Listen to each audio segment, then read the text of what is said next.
سريعا ما بين اللاعبين من جانب حكم اللقاء والحكام المساعدين في الكرة الأخيرة. هون الاشتباك والاحتكاك، خطأ على حمزة الدردور، ثم الأمور تطورت أكثر.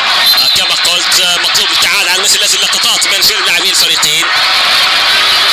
حكم اللقاء يستدعي شونة ويستدعي الدردور معا. الدردور إذا البطاقة الحمراء، وشونة يلحق بحمزة أيضا في آخر لحظات الشوط الأول قبل الصافرة مع نهاية الوقت المقدر بدل ضائع. حاكم المباراة يقصي لاعبين معا، غير متسامح أبدا بالمرة السيد حسن أكرمي مع مثل هذه اللقطة.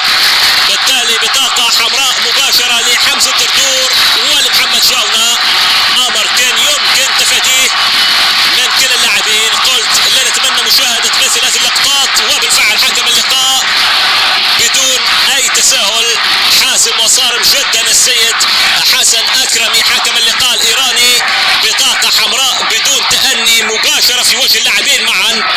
كما قلت حكم حاسم وصارم في هذه اللقطة بشكل كبير، وأعتقد يعني خسارة مجانية للنجمة وللوحدات بإقصاء اللاعبين معا. محمد شونة مدافع النجمة اللاعب البنيني